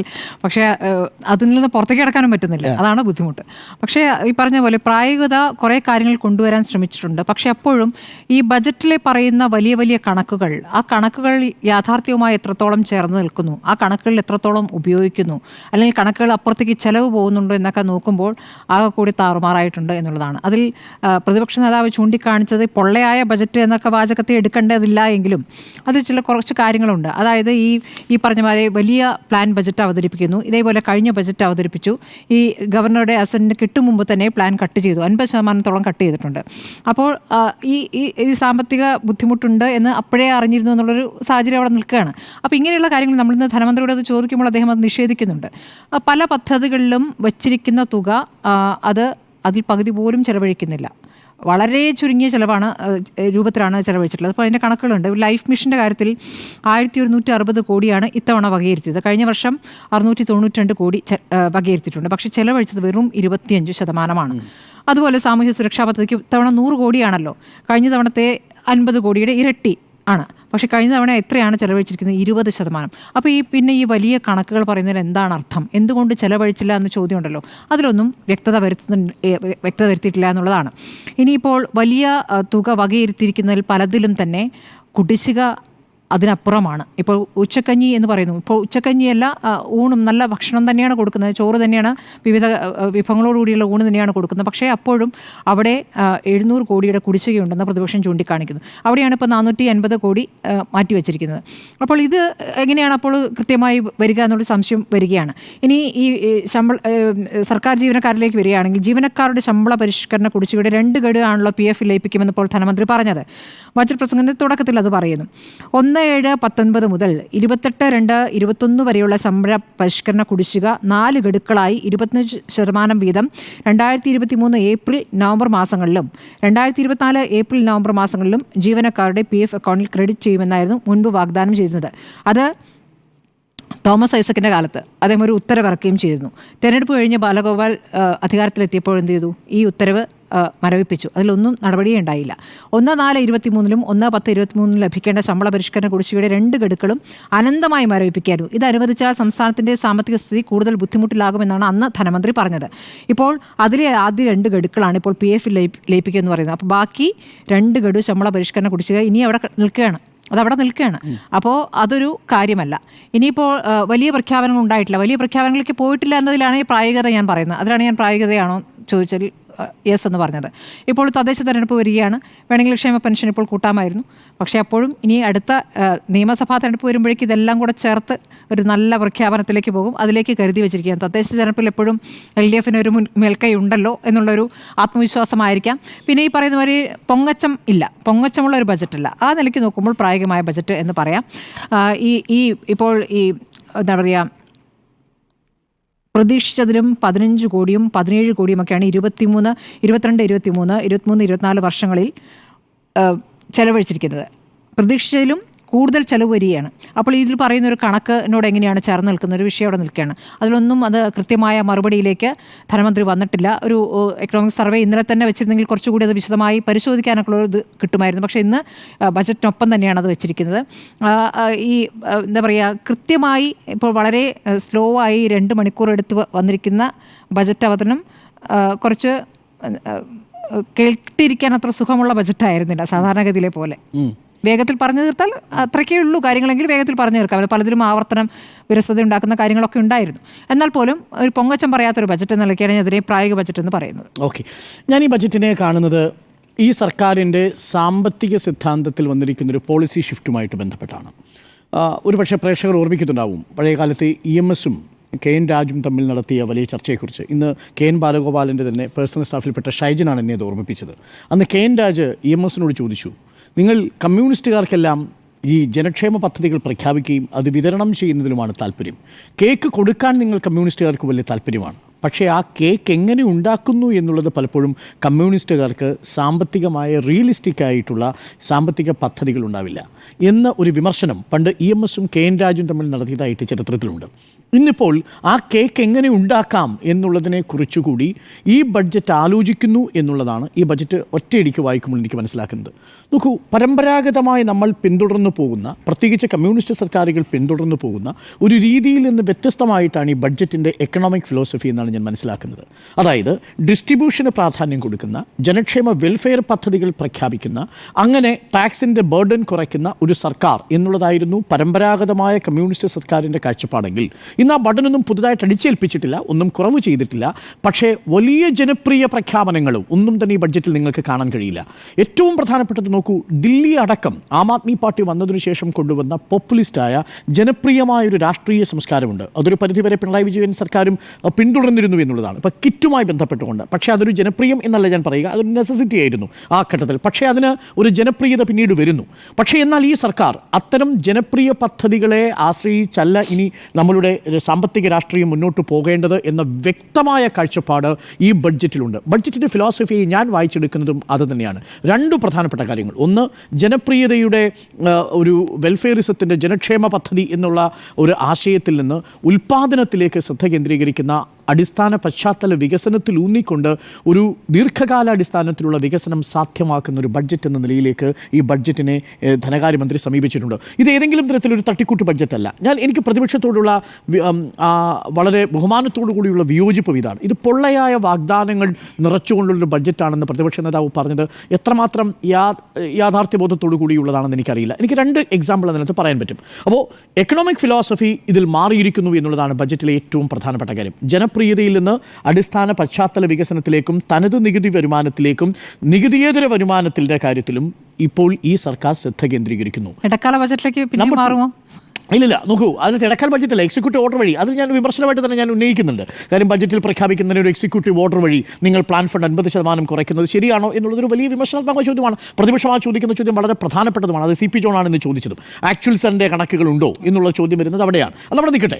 രണ്ടാമത്തെ പ്രധാനപ്പെട്ട കാര്യം, നേരത്തെ ഞാൻ പറഞ്ഞതുപോലെ കിഫ്ബിയെ പരമാവധി ഡിപ്പെൻഡ് ചെയ്യാതെ തന്നെ പോകണം എന്ന് KN ബാലഗോപാൽ തിരിച്ചറിയുന്നുണ്ട്. പക്ഷേ അപ്പോഴും കിഫ്ബിയുടെ ചില റവന്യൂ ജനറേഷൻ മോഡലുകൾ പ്രഖ്യാപിക്കുന്നുണ്ട്. കണ്ണൂർ IT പാർക്ക് പ്രഖ്യാപിക്കുന്നുണ്ട്, കൊല്ലം IT പാർക്ക് പ്രഖ്യാപിക്കുന്നുണ്ട്. ഇതെല്ലാം കിഫ്ബിയിൽ തന്നെ റവന്യൂ ജനറേഷൻ മോഡലിലാണ് പ്രഖ്യാപിക്കുന്നത്. അതങ്ങനെ തന്നെ വേണം താനും. കാര്യം നമ്മുടെ IT പാർക്കുകളെല്ലാം റവന്യൂ ജനറേഷൻ പ്രൊഡക്റ്റാണ്. ബേസിക്കലി അതൊരു റിയൽ എസ്റ്റേറ്റ് ബിസിനസ് ആണല്ലോ. ആ അടിസ്ഥാനത്തിൽ കെട്ടിടങ്ങൾ നിർമ്മിക്കുക, അത് കമ്പനികൾക്ക് കൊടുക്കുക എന്നുള്ളത്. അപ്പോൾ ഈ രണ്ട് പ്രധാനപ്പെട്ട കാര്യങ്ങൾ ബജറ്റിൽ നമുക്ക് വായിച്ചെടുക്കാൻ കഴിയും. ആ അർത്ഥത്തിലാണ് ഞാൻ ആ ബജറ്റിനെ സ്വാഗതം ചെയ്യുന്നതും പ്രായോഗികമാണെന്ന് പറയുന്നതും. ഇനി പ്രതിപക്ഷത്തിൻ്റെ ഒരു വിമർശനം യഥാർത്ഥത്തിൽ യാഥാർത്ഥ്യബോധത്തോടു കൂടിയുള്ളതാണോ എന്ന് ഒന്ന് നോക്കാം. ഞാനൊന്ന് കണക്കുകൂട്ടി നോക്കി. ഈ ഭൂനികുതിയുടെ വർധനവ് എങ്ങനെയാണ് സാധാരണക്കാരെ ബാധിക്കുന്നത്? രണ്ട് പ്രധാനപ്പെട്ട രീതിയിലുള്ള വർധനമാണല്ലോ. ഒന്ന് ഭൂനികുതിയുടെ കാര്യത്തിലുള്ള വർധനവുണ്ട്. അതെങ്ങനെയാണ് ബാധിക്കുക? ഭൂനികുതിയുടെ കാര്യത്തിലുള്ള വർധനവ് സാധാരണക്കാരെ എങ്ങനെ ബാധിക്കുമെന്നുള്ളതിനൊരു കണക്ക് ഞാൻ തയ്യാറാക്കിയിട്ടുണ്ട്. ഇപ്പോൾ പഞ്ചായത്തിലാണെങ്കിൽ, ഇപ്പോൾ ഒരാറെന്നൊക്കെ പറയുമ്പം ആളുകൾ വിചാരിക്കുക അതിൻ്റെ കണക്കുകൾ അവർക്കറിയില്ല. ശരിക്കും പറഞ്ഞാൽ ഒരാറെന്ന് പറഞ്ഞാൽ 2.47 സെൻറ്റ് മാത്രമാണ്. 2.47 സെൻറ്റ്. അപ്പോൾ പഞ്ചായത്തിലാണെങ്കിൽ നിലവിൽ 20 സെൻറ്റ് വരെയുള്ളവർക്ക് 1 സെൻറ്റിന് കൂടുന്നത് 1 രൂപയാണ്. 1 സെൻറ്റിന് ഒരു വർഷം 1 രൂപയാണ് കൂടുന്നത് പഞ്ചായത്തിൽ. അതായത് 20 സെൻറ്റിന് 20 രൂപ വരെയാണ് ഒരു വർഷം കൂടുന്നത് എന്നുള്ളതാണ്. അതൊരു വലിയ വർധനയാണോ എന്നുള്ളൊരു പ്രശ്നം. ഇതൊരു വലിയ നികുതി ഭാരമല്ലല്ലോ സ്വാഭാവികമായും. ഇനി 20 സെൻറ്റിന് മുകളിലാണെങ്കിൽ 1 സെൻറ്റിന് 1 രൂപ 61 പൈസ എന്ന നിലയിലാണ് കൂടുന്നത്. എന്ന് പറഞ്ഞാൽ 50 സെൻറ്റുള്ള ഒരാൾ, ഒരു പഞ്ചായത്തിൽ 1/2 ഏക്കർ ഉള്ള ഒരാൾക്ക് ഒരു വർഷം ആകെ കൂടുന്നത് 80 രൂപയാണ് എന്നുള്ളതാണ്. ഇത് കൂട്ടാതിരിക്കാൻ കഴിയില്ല. കാരണം ഇത് ആകെ നമുക്ക് തനത് നികുതി വരുമാനത്തിൽ എന്തെങ്കിലും വർധനവിന് പറ്റുന്ന കാര്യങ്ങൾ ഇത് മാത്രമാണ്. പരമ്പരാഗതമായി നമ്മൾ ആശ്രയിച്ചുകൊണ്ടിരുന്നത് എന്തൊക്കെയാണ്? ലോട്ടറി ആശ്രയിക്കും, നമ്മൾ മദ്യത്തെ ആശ്രയിക്കും, നമ്മൾ മോട്ടോർ വാഹന നികുതി ആശ്രയിക്കും, അല്ലേ? നമ്മൾ സ്ഥിരമായിട്ട് ഏറ്റവും കൂടുതൽ ആശ്രയിച്ചുകൊണ്ടിരുന്നവയാണ്. ഇന്നിപ്പോൾ ഈ ഭൂമിയുടെ നികുതി. പക്ഷേ നോക്കൂ, നാമമാത്രമായ വരുമാനമേ അതിൽ നിന്നുള്ളൂ. 100 കോടി രൂപയാണ് പരമാവധി ഈ ഭൂനികുതി വർദ്ധിക്കുന്നതിലൂടെ. അതും വളരെ കുറച്ചാണ്, 150 കിട്ടുന്നുള്ളൂ. 5 രൂപയുടെ സ്ഥാനത്ത് 250 രൂപ. നോക്കൂ, അത് എവിടെയാണ് വരുന്നത്? 5 രൂപ 1959 കണക്കാണ്. അതിലാണ് ഭേദഗതി വരാൻ പോകുന്നത്. 1959 കഴിഞ്ഞ് എത്രയോ വർഷങ്ങൾ കൂടി. അത് ആർക്കാണ് ബാധകമാകുന്നത്? പലപ്പോഴും ആ സെറ്റിൽമെൻറ്റുമായി ബന്ധപ്പെട്ട് പോകുന്നവർക്ക്, ജുഡീഷ്യൽ വ്യവഹാരങ്ങൾ നടത്തുന്നവർക്ക് അത് ബാധകമാണ്. അതൊരു ഭൂരിപക്ഷം സമൂഹത്തെ ഒന്നും ബാധിക്കുന്ന വിഷയമേ അല്ല എന്നുള്ളതാണ്. രണ്ടാമത്തെ ഒരു കാര്യം, മുനിസിപ്പാലിറ്റിയിലോ, ഇത് പഞ്ചായത്തിൻ്റെ കണക്കാണ് ഞാൻ പറഞ്ഞത്. മുനിസിപ്പാലിറ്റിയിലേക്ക് വന്നാൽ 1 സെൻറ്റിന് 2 രൂപ മാത്രമാണ്. എന്ന് പറഞ്ഞാൽ 6 സെൻറ്റുള്ള ഒരാൾക്ക് ഒരു മുനിസിപ്പാലിറ്റിയിലാണ് നിങ്ങൾ നിൽക്കുന്നതെങ്കിൽ പരമാവധി 6 സെൻറ്റുള്ളവർക്ക് 12 രൂപയാണ് വർദ്ധിക്കുന്നത്. ഇനി മുനിസിപ്പാലിറ്റിയിൽ 10 സെൻറ്റിന് മുകളിലേക്ക് പോയാൽ, അല്ലെങ്കിൽ 6 സെൻറ്റിന് മുകളിലേക്ക് പോയാൽ 30 രൂപയാണ് 10 സെൻറ്റുള്ള ഒരു മുനിസിപ്പാലിറ്റിയിൽ ഭൂമിയുള്ള ഒരാൾക്ക് ഒരു വർഷം കൊടുക്കേണ്ടി വരുന്നത്. കോർപ്പറേഷനിൽ അങ്ങനെ വന്നാൽ 4 സെൻറ്റ് വരെ 16 രൂപയുടെ വർധന ഉണ്ടാവുന്നു. 10 സെൻറ്റിന് 60 രൂപ. 10 സെൻറ്റ് ഒരു കോർപ്പറേഷൻ പരിധിയിൽ ഒരാൾക്കുണ്ടെങ്കിൽ, നമുക്ക് ഇപ്പോൾ ഒരു കോർപ്പറേഷനിൽ 10 സെൻറ്റ് വീടും ഒക്കെ ഉണ്ടെങ്കിൽ 60 രൂപയാണ് ബേസിക്കലി കൂടാൻ പോകുന്നത്. അതൊരു വലിയ വർധനയല്ല എന്നുള്ളതാണ് ഒരു കാര്യം. അതുകൊണ്ട് ഭൂനികുതി വർധനവ് 50% എന്ന് പറയുമ്പോൾ അത് ഏതെങ്കിലും അർത്ഥത്തിൽ സാധാരണക്കാരെ ബാധിക്കുന്ന ഒരു വലിയ ടാക്സ് ബേർഡൻ അല്ല എന്നുള്ളതാണ് എൻ്റെ ആദ്യത്തെ പ്രധാനപ്പെട്ട ആർഗ്യുമെൻറ്റ്. രണ്ടാമത്തത്, എനിക്കിതിനകത്തെ കണക്കുകൾ വളരെ പ്രധാനപ്പെട്ടതാണ്. Statistics is very important. ഇതിനകത്ത് ഏറ്റവും പ്രധാനപ്പെട്ട 2 കണക്കുകൾ ഞാൻ പറയാം. ഒന്ന്, ഈ ബജറ്റിലെ റവന്യൂ കമ്മി എത്രയാണ്? റവന്യൂ വരവും റവന്യൂ ചെലവും, അതാണല്ലോ ഏറ്റവും പ്രധാനപ്പെട്ട പ്രശ്നം. സർക്കാർ പെർഫോം ചെയ്യുന്നുണ്ടോ? നമ്മൾ ഫിനാൻഷ്യൽ മാനേജ്മെൻറ്റിൻ്റെ കാര്യത്തിൽ 15ാം സ്ഥാനത്താണ് എന്ന വലിയൊരു വിമർശനം സർക്കാരിനെതിരെയുണ്ട്. എന്നാൽ ഇത്തവണത്തെ ബഡ്ജറ്റിൽ എന്താണ് നോക്കിയിരിക്കുന്നത്? റവന്യൂ വരുമാനത്തിലും ഉണ്ടായിരിക്കുന്ന വർധനവ് നമുക്ക് കാണാതെ പോകാൻ പറ്റില്ല. 2023-24 അപേക്ഷിച്ച് അന്ന് 1,32,929 കോടിയായിരുന്നു റവന്യൂ വരുമാനമെങ്കിൽ ഇപ്പോൾ അത് 1,52,381 കൂടിയിട്ടുണ്ട്. എന്ന് പറഞ്ഞാൽ 9,422 കോടി രൂപയുടെ വർധനവ് റവന്യൂ വരുമാനത്തിൽ ഉണ്ടായിട്ടുണ്ട്. അതൊരു ചെറിയ കാര്യമല്ല. അത് ടാക്സ് റവന്യൂവിൻ്റെ വരുമാനത്തിൽ മാത്രം 9,887 കോടിയുടെ വർധനവുണ്ട് ടാക്സ് പിരിച്ചെടുക്കുന്ന കാര്യത്തിൽ. 2023-24 81,627 കോടിയായിരുന്നുവെങ്കിൽ ഇപ്പോൾ അത് 91,514 കോടിയാണ്. അപ്പോൾ ടാക്സിൻ്റെ കളക്ഷനിൽ 9,887 കോടി രൂപയുടെ വർധനമെന്ന് പറയുന്നത് ഇവിടുത്തെ ടാക്സ് പിരിച്ചെടുക്കൽ എന്നുള്ളത് എഫിഷ്യൻ്റായിട്ട് നടക്കുന്നു എന്നുള്ളതാണ് അത് സൂചിപ്പിക്കുന്നത്. ഇനി നോൺ ടാക്സ് റവന്യൂവിൽ മൊത്തം 1,240 കോടിയുടെ വർധനമാണ് ഉണ്ടായിരിക്കുന്നത്. അവിടെയാണ് നികുതിയേതര വിഭവ സമാഹരണത്തിൻ്റെ കാര്യത്തിൽ നമ്മൾ മെച്ചപ്പെട്ട നിലയിലേക്ക് മാറുന്നു. 2022-23 മാറുന്നു. ഈ 2 ഇൻഡിക്കേറ്ററുകൾ വളരെ പ്രധാനപ്പെട്ടതല്ലേ? റവന്യൂ വരുമാനത്തിലുണ്ടാകുന്ന വർധനവ്, ഗ്രോത്ത് റേറ്റ് നോക്കൂ, 10.5% ആണ്. ദേശീയ തലത്തിലുള്ള വളർച്ചാ നിരക്ക് എത്രയാണ് എന്ന് നോക്കൂ. അവിടെ ദേശീയ തലത്തിൽ അത് നാഷണൽ ലെവലിലുള്ള ഫിനാൻസ് ഡെഫിസിറ്റ് എന്ന് പറയുന്നത്, ധനക്കമ്മി എന്ന് പറയുന്നത് 4.4%, 4.6% നിൽക്കുമ്പോൾ നമ്മുടെ സംസ്ഥാനത്തെ ധനക്കമ്മി എന്ന് പറയുന്നത് നിലവിൽ 3.16%. എന്താണ് ആ നമ്പറിൻ്റെ പ്രത്യേകത? നമുക്ക് കടമെടുപ്പ് പരിധിയുടെ ഉള്ളിൽ വരണമെങ്കിൽ ഈ പറയുന്ന ഫിസ്ക്കൽ ഡെഫിസിറ്റ് 3% നിൽക്കണം, ഫിസ്ക്കൽ മാനേജ്മെന്റ് റെസ്പോൺസിബിലിറ്റി ആക്ട് അനുസരിച്ച്. അപ്പോൾ ഫിസ്ക്കൽ മാനേജ്മെന്റ് റെസ്പോൺസിബിലിറ്റി ആക്ട് അനുസരിച്ച് 3%-ലേക്ക് അടുക്കുന്നു എന്നുള്ളതൊരു പോസിറ്റീവ് ഇൻഡിക്കേറ്ററാണ്. ആ സ്റ്റാറ്റിസ്റ്റിക്സ് വളരെ പ്രിയപ്പെട്ട സ്റ്റാറ്റിസ്റ്റിക്സ് ആണ്. മറ്റൊന്ന്, റവന്യൂ കമ്മി എന്നുള്ളത് 1.9% മാറുന്നു. 2.1% നിന്ന് 1.9% മാറുന്നത് ഫിസ്ക്കൽ മാനേജ്മെന്റിന്റെ പെർസ്പെക്റ്റീവിൽ പറഞ്ഞാൽ അത് വളരെ അനുകൂലമായ പോസിറ്റീവായ ഒരു കാഴ്ചപ്പാടാണ്. ഞാൻ രണ്ട് കാര്യങ്ങൾ കൂടി പറയാം. ഇത് അടിസ്ഥാന പശ്ചാത്തല വികസനത്തെക്കുറിച്ച് ഞാൻ നേരത്തെ സൂചിപ്പിച്ചു. അതിൽ ഏറ്റവും പ്രധാനപ്പെട്ട ഭാവനാത്മകമായ ഒരു പ്രോജക്റ്റ് എന്ന് പറയുന്നത് വിഴിഞ്ഞം പ്രോജക്റ്റുമായി ബന്ധപ്പെട്ടുകൊണ്ട് മുന്നോട്ട് വെച്ചിരിക്കുന്ന ഒരു ഡെവലപ്മെന്റ് ട്രയാങ്കിളാണ്. വിഴിഞ്ഞം Kollam Punalur development triangle VKPDT എന്നുള്ള ഒരു പദ്ധതി കൊണ്ടുവരുന്നു. അതുകൊണ്ട് എന്താ പ്രയോജനം ഉണ്ടാവുന്നത്? പല ഹൈവേകളുടെ ഭാഗത്തും ഹൈവേകളുടെ വികസനം ഉണ്ടാവുന്നു. ആ ഭാഗത്തൊക്കെ ഒരു ബിസിനസ് ഹബ്ബായിട്ട് കോറിഡോറായിട്ട് അത് മാറാൻ പോവുകയാണ്. ആ ട്രയാങ്കിളിൻ്റെ വികസനം എന്ന് പറയുന്നത് ചെറിയ കാര്യമല്ല, അതൊരു പ്രധാനപ്പെട്ട കാര്യമാണ്. മറ്റൊന്ന്, ഇപ്പോൾ ഹൈഡ്രജൻ്റെ കാര്യത്തിൽ ഹൈഡ്രജൻ വാലി വരാൻ പോകുന്നു എന്നുള്ളതാണ്. പുതിയ റിസോഴ്സുകൾ കണ്ടെത്താൻ വേണ്ടിയിട്ട് ശ്രമിക്കുന്നു എന്നുള്ളതാണ്. അവിടെ ഇന്നൊവേറ്റീവായ ഭാവനാത്മകമായ ഒരു സ്പർശം നമുക്ക് കാണാൻ സാധിക്കും. ആ അർത്ഥത്തിൽ സാധാരണക്കാരന് വലിയ നികുതി ഭാരം കൊടുക്കാതെ ഹൈഡ്രജൻ പോലെ, എഥനോൾ നിർമ്മാണത്തിൻ്റെ കേന്ദ്രങ്ങൾ പോലെ K-ഹോംസ് എന്ന് പറയുന്നൊരു പ്രോജക്റ്റ് ഭാവനാത്മകമാണ്. കുമരകമടക്കം കോവളമടക്കമുള്ള പ്രദേശങ്ങളിൽ ഒഴിഞ്ഞുകിടക്കുന്ന വീടുകളെ കണ്ടെത്തി ആ വീടുകളിൽ ടൂറിസം വരുന്നതിന് ഭാഗമായിട്ടുള്ള K-ഹോംസ് എന്ന് പറയുന്ന പദ്ധതികൾ കൊണ്ടുവരാൻ പോകുന്നു. പ്രാരംഭത്തിന് 5 കോടിയാണ് അനുവദിച്ചിരിക്കുന്നത്. തിരുവനന്തപുരത്ത് മെട്രോ വരാൻ പോകുന്നു എന്നുള്ളതാണ്. ആ അർത്ഥത്തിൽ ഡെവലപ്മെൻറ്റിന് അടിസ്ഥാനമായിട്ടുള്ള ആധാരമായിട്ടുള്ള അടിസ്ഥാന സൗകര്യ വികസനത്തിന് ഊന്നൽ നൽകുന്നു എന്നുള്ളതാണ്. അത് ഭാവനാത്മകമായ രീതിയിൽ ചിലയിടങ്ങളിലെങ്കിലും അവതരിപ്പിക്കാൻ കഴിഞ്ഞു എന്നുള്ളതും ഈ ബഡ്ജറ്റിൻ്റെ ഒരു പോസിറ്റീവായ കാര്യമായി ഞാൻ കാണുന്നു. ഇനി പോസിറ്റീവായി കാണുന്ന മറ്റൊരു ഭാഗമുണ്ട്. എന്നാൽ അതേസമയം തന്നെ അടിസ്ഥാന വിഭാഗങ്ങളെ നേരത്തെ പറഞ്ഞതുപോലെ തൊഴിലുറപ്പിൻ്റെ കാര്യത്തിൽ 10 കോടി തൊഴിൽ ദിനങ്ങളാണ് അധികമായി ഉണ്ടാക്കാൻ പോകുന്നത്. കേന്ദ്ര സർക്കാർ ഒരു ദിവസം പോലും തൊഴിലുറപ്പ് ദിനം കൂട്ടിയിട്ടില്ലെന്ന് ഓർമ്മിക്കണം. നമുക്ക് കിട്ടിയിരിക്കുന്ന വിഹിതം കഴിഞ്ഞ തവണത്തേതിൽ നിന്ന് നാമമാത്രമായ വർധനമാണ് ഉണ്ടായിരിക്കുന്നത് 2023 അപേക്ഷിച്ച്. എന്നാൽ ഇവിടെ തൊഴിൽ ഉറപ്പ് ദിനങ്ങൾ 10 കോടിയാണ് വർദ്ധിച്ചിരിക്കുന്നത് എന്നുള്ളത് പ്രധാനപ്പെട്ട ഒരു കാര്യമാണ്. മറ്റൊരു പ്രധാനപ്പെട്ട പ്രോജക്റ്റ് ഞാൻ മനസ്സിലാക്കുന്നത് ഉന്നത വിദ്യാഭ്യാസ മേഖലയിൽ നോളജ് എക്കണോമിയുമായി ബന്ധപ്പെട്ടുകൊണ്ടുള്ള ഇടപെടൽ. ആരോഗ്യ മേഖലയിൽ അതിൽ 534 കോടിയും കൊടുത്തിരിക്കുന്നത് ആരോഗ്യ വിദ്യാഭ്യാസ മേഖലയിലാണ്. ഗവേഷണത്തിനും പഠനത്തിനുമായിട്ട് ചിലവാക്കുന്നു എന്നുള്ളത് വളരെ പ്രധാനപ്പെട്ട കാര്യം. ജില്ലാ ആശുപത്രികളിലും താലൂക്ക് ആശുപത്രികളിലും ഡയാലിസിസ് യൂണിറ്റുകൾ ഇല്ലാത്തിടങ്ങളിൽ ഡയാലിസിസ് കേന്ദ്രങ്ങൾ സ്ഥാപിക്കാൻ വേണ്ടിയിട്ട് തുക നീക്കിവെക്കുന്നു. അപ്പോൾ 10,000 കോടിയിലധികം ആരോഗ്യ മേഖലയ്ക്ക് നീക്കിവെക്കുന്നു. നമ്മുടെ മൊത്തം GDPയുടെ ഒരു 5.5% മറ്റോ ആണ് ആരോഗ്യ മേഖലയ്ക്ക് നീക്കിവെക്കുന്നത്. ദേശീയ ശരാശരി അനുസരിച്ച് അത് ഉയർന്ന കണക്കാണ്. 13% നമ്മൾ വിദ്യാഭ്യാസ മേഖലയിൽ നീക്കിവെക്കുന്നത്. ഈ ബഡ്ജറ്റിലും ആ കണക്ക് തന്നെ നമുക്ക് ഏകദേശം കാണുന്നു. അപ്പോൾ സ്കോളർഷിപ്പ് 20 കോടി നീക്കി വെച്ചിട്ടുണ്ട്. പക്ഷേ 9 പ്രധാനപ്പെട്ട സ്കോളർഷിപ്പുകൾ വെട്ടി പലതും കേന്ദ്രത്തിൽ മൗലാന അബ്ദുൽ കലാം ആസാദിന്റെ സ്കോളർഷിപ്പിന് പകരം സംസ്ഥാന സർക്കാർ സ്കോളർഷിപ്പ് കൊടുക്കുന്നുണ്ട്. അതേപോലെ പട്ടികവർഗ പട്ടികക്ഷേമ വകുപ്പിന്റെ നേതൃത്വത്തിലുള്ള സ്കോളർഷിപ്പ് സർക്കാർ പുതുതായിട്ട് പ്രഖ്യാപിച്ചിട്ടുണ്ട്. ചിലത് കാലഹരണപ്പെട്ടതാണോ എന്ന് എനിക്ക് സംശയമുണ്ട്. എനിക്ക് കണക്കറിയില്ല, ഞാനത് കേട്ടു. പക്ഷേ അതിന് മറുപടി പറഞ്ഞിട്ടുണ്ടായിരുന്നില്ല. കാരണം ഈ സ്കോളർഷിപ്പുകൾ 9 എണ്ണം വെട്ടി കളഞ്ഞ സമയത്ത് തന്നെ വിമർശനം ഉന്നയിക്കും. ലീഗിന്റെ ഭാഗത്തു നിന്നൊക്കെ പ്രതികരണം വന്നതാണ്. അതിൽ എനിക്ക് കേന്ദ്ര സർക്കാരിന്റെ അതിന് പകരം ഒരെണ്ണം പ്രഖ്യാപിച്ചു. ഇപ്പോൾ മൗലാന അബ്ദുൽ കലാം ആസാദിന്റെ സ്കോളർഷിപ്പിന് പകരം സർക്കാർ മറ്റൊരു സ്കോളർഷിപ്പ് പ്രഖ്യാപിച്ചിട്ടുണ്ട് ഈ ബഡ്ജറ്റിൽ. നമുക്കതിനകത്ത് കാണാം. ബാക്കി 9 കാര്യത്തിൽ എനിക്ക് വ്യക്തതയില്ല. സംശയമില്ല. അപ്പോൾ ഒന്ന്, ഇതിനകത്ത് ഭാവനാത്മകമാണ്, ഭാവനാശൂന്യം എന്ന് പറയാൻ കഴിയില്ല. 2, അടിസ്ഥാന സൗകര്യ വികസനം അതിലുണ്ട്. വലിയ നികുതി ഭാരം അടിച്ചേൽപ്പിക്കുന്നില്ല എന്നുള്ളത്. 3, വലിയ പ്രോജക്റ്റുകളില്ല എന്ന് നമ്മൾ പറയുമ്പോഴും വിഴിഞ്ഞം കൊല്ലം പുനലൂർ പോലെയുള്ള പ്രോജക്റ്റുകൾ. മറ്റൊരു വളരെ ഇൻകം ജനറേറ്റിംഗ് ആയിട്ടുള്ളൊരു പദ്ധതിയാണ് മുനിസിപ്പൽ ബോണ്ട്. തദ്ദേശ സ്ഥാപനങ്ങളുടെ ഒഴിഞ്ഞുകിടക്കുന്ന പ്രദേശങ്ങൾ കേന്ദ്രീകരിച്ചുകൊണ്ട് നിങ്ങൾക്ക് നിക്ഷേപങ്ങൾ സ്വീകരിക്കുകയാണ്. മുനിസിപ്പൽ ബോണ്ടുകൾ സ്വീകരിക്കാം എന്നുള്ളതാണ്. അപ്പോൾ കൊച്ചി കോർപ്പറേഷൻ്റെ കാര്യത്തിൽ മുനിസിപ്പൽ ബോണ്ട് സ്വീകരിക്കാം കോർപ്പറേഷന്, അതേപോലെ ഇഷ്യൂ ചെയ്യാൻ സാധിക്കും. അങ്ങനെ പ്രാദേശികമായ തദ്ദേശ സ്ഥാപനങ്ങളുടെ നികുതി വരുമാനം വർദ്ധിപ്പിക്കുന്നതിനുള്ള വലിയ ശ്രദ്ധേയമായ ഇടപെടലുകൾ ഉണ്ടാകുന്നു. മറ്റൊന്ന് ക്യാപിറ്റൽ എക്സ്പെൻഡിച്ചറിൻ്റെ കാര്യത്തിലും വലിയ നിർണായകമായിട്ടുള്ള വർധനവുണ്ടായിട്ടുണ്ട്. പക്ഷേ അതൊക്കെ ഇനി യാഥാർത്ഥ്യത്തോടെ എടുക്കുമ്പോൾ എത്രത്തോളം ഉണ്ടാകും എന്നുള്ള കാര്യത്തിൽ മാത്രമേ നമുക്കൊരു കൺസേൺ ഉള്ളൂ.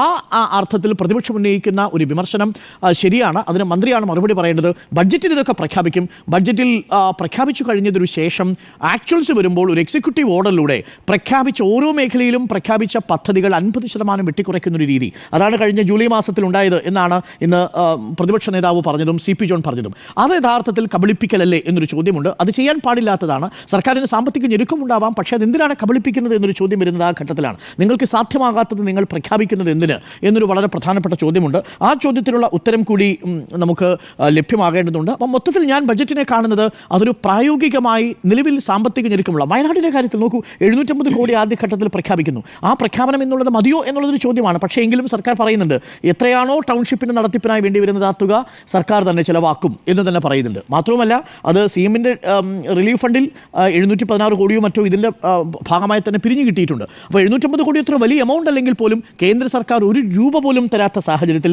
780 കോടി രൂപ മാറ്റിവെച്ചിരിക്കുന്നു എന്നുള്ളത് വളരെ പ്രധാനപ്പെട്ട കാര്യമാണ്. അതുകൊണ്ട് ഈ ബജറ്റിനെ ഞാൻ സ്വാഗതം ചെയ്യുന്നത് നേരത്തെ സൂചിപ്പിച്ച ഒരു സാമ്പത്തിക ഫിലോസഫിയിൽ തന്നെ ഒരു വലിയ മാറ്റം വരുത്തുന്നൊരു ബഡ്ജറ്റാണ്. വിതരണത്തിലും ജനപ്രിയതയിലും ഊന്നിക്കൊണ്ടുള്ളൊരു ബഡ്ജറ്റല്ല നാടിന് ആവശ്യം.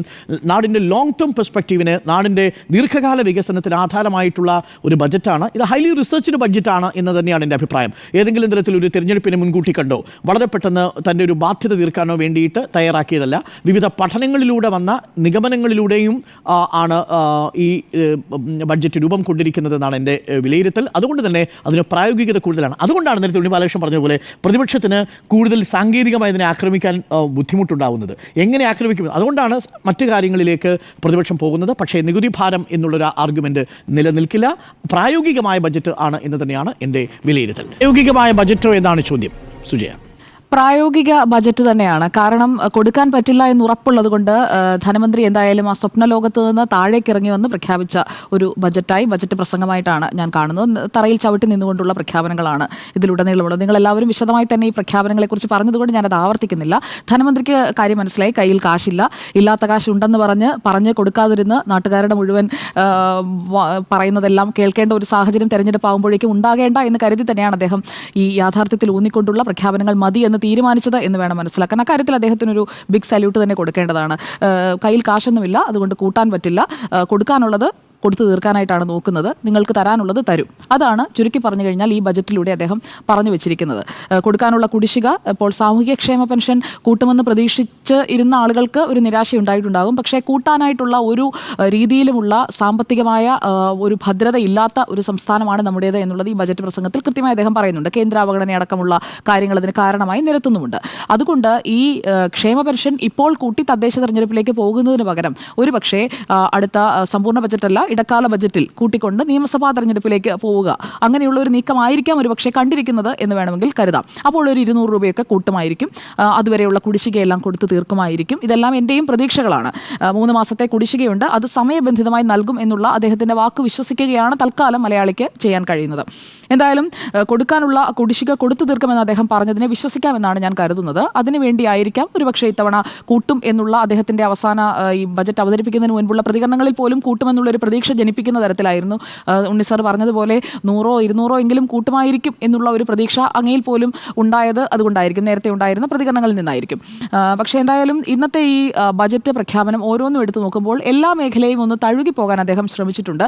അതോടൊപ്പം തന്നെ ഒരു കൊല്ലം സ്പെഷ്യലായിട്ടുള്ള കുറേയേറെ പ്രഖ്യാപനങ്ങൾ ബജറ്റിൽ പലയിടത്തും കൊല്ലം കയറി വന്നിട്ടുണ്ട്. ഒരു കൊല്ലംകാരനായ ധനമന്ത്രി ബജറ്റ് അവതരിപ്പിക്കുമ്പോൾ അദ്ദേഹത്തിൻ്റെ മണ്ഡലമടക്കം ഉൾപ്പെടുന്ന ഇടങ്ങളിലൊക്കെ IT പാർക്ക് അടക്കം പല പല വികസന പദ്ധതികളൊക്കെ കൊണ്ടുവരുന്നതിനെക്കുറിച്ചുള്ള ഒരു കൊല്ലം സ്പെഷ്യലായിട്ടുള്ള പേജുകൾ കൂടുതലായി കടന്നു വരുന്ന ഒരു ബജറ്റാണ് ഇന്ന് അവതരിപ്പിച്ചത് എന്നുള്ളതും ഒരു യാഥാർത്ഥ്യമാണ്. അതോടൊപ്പം ഡോക്ടർ അരുൺ സൂചിപ്പിച്ചിരുന്നു, എനിക്കും ഇതിനകത്ത് ഏറ്റവും ഇൻട്രസ്റ്റിംഗ് ആയിട്ട് തോന്നിയത് ഈ കെ ഹോംസ് ആണ്. നമ്മൾ കെ ഫോണിന് ശേഷം അടുത്തതായി കെ ഹോംസ് കൂടി വരുന്നു.